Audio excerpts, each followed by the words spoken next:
Nézem a választás körül kirobbant vitát, olvasom a nemzetközi szervezeteknek az értékelését, és azt látom, hogy senki sem meri megkérdőjelezni, hogy ez a választás szabad és demokratikus választás volt.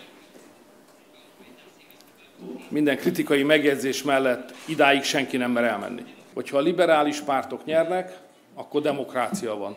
Ha konzervatívok nyernek, akkor nincs demokrácia. Ezek a viták mindig megtörténnek, legyen szó egy magyarországi választásról, vagy bármely már az unión belül lévő tagállam választásáról. Ha a liberálisok nyertek volna itt Georgiában, akkor az lenne ma mindenhol a hír Nyugat-Európában, hogy az önök demokráciája a csúcsformában van.